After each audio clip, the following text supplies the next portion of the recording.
আজ থেকে প্রায় 21-22 বছর আগে আমাদের গ্রামে তেমন কোনো বাড়িঘর ছিল না। আমার চাচিরা তখন অন্য একটি গ্রাম থেকে এসে এই গ্রামে বাড়ি তৈরি করে। আমার চাচা একটু কম দামে পাওয়ার আশায় একটু ফাঁকা জায়গায় জমি কেনেন। আমার চাচি তখন 9-10 বছরের একটা মেয়ে ছিলেন। চাচা সুন্দরবনে গোলপাতা কাটতে যেতেন এবং চাচিকে মাসের পর মাস একা থাকতে হতো।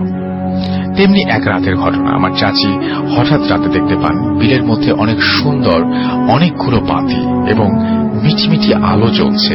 আলোর শেপটা ঠিক আলোটা ঠিক এরকম যে আলোটা দেখে মনে হচ্ছিল যেটা বাড়ির সেই মনে হয় এটা সেখানে অনুষ্ঠান হচ্ছে এরকম মনে হচ্ছিল।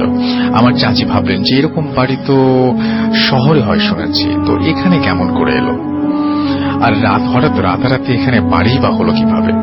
আগেই বলে রাখি, ওই সময়ে আমাদের এলাকার দিকে পাকা বাড়ি বলতে কোনো বাড়ি ছিল না, সবারই মাটির বাড়ি, গোলের ছাউনি এবং কিছু কিছু বাড়িতে ছাউনি ছিল। যাই হোক, আমার চাচি প্রথম দিন ওই ব্যাপারটা নিয়ে অতটা গুরুত্ব না দিয়ে ঘুমিয়ে পড়লেন। ভাবলেন যে পরের দিন সকালে দেখা যাবে।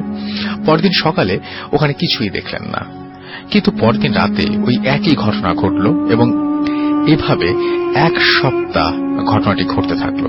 যেহেতু আশেপাশে কোনো বাড়িঘর ছিল না, তাই চাচি ঘটনাটা কাউকে বলতে পারলেন না।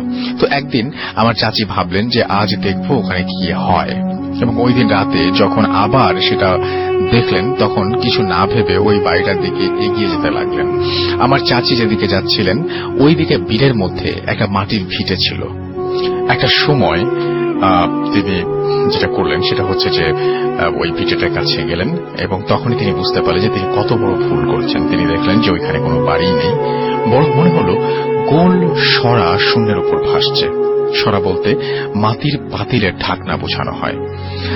তো এবং তার চারপাশে অনেকগুলো বাতি জ্বলছিল।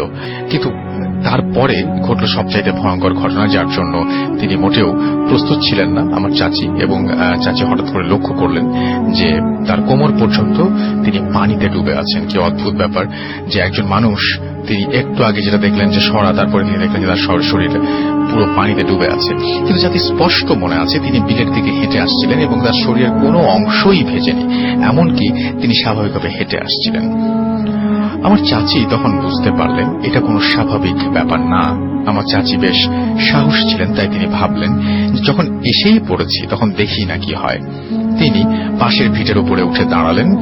তখন চাচি দেখতে পেলেন কয়েকটা প্রাণী কিছুটা মানুষের মতো, কিন্তু শরীরটা অনেক ছোট এবং মাথাটা বড় আর চোখ দুটো অস্বাভাবিক বড়, এবং তারা একটু অন্য কোনো একটা বর্ণের। তারা মাটির ভেতর লাঙলের মতো একটা যন্ত্র নিয়ে কি যেন খুঁজছিল। কিন্তু আমার চাচিকে দেখতে পেয়েই নিমিষেই তারা ওই সরা আকৃতির বাহনটার মধ্যে ঢুকে পড়ল এবং চোখের সামনেই উড়ে গেল। আমার চাচি এই দৃশ্য দেখে আর নিজেকে ধরে রাখতে পারলেন না। তিনি 7-5 না ভেবে আল্লাহর নাম নিতে নিতে দৌড় শুরু করেন এবং বাড়ির কাছে এসে চিৎকার দিয়ে জ্ঞান হারান।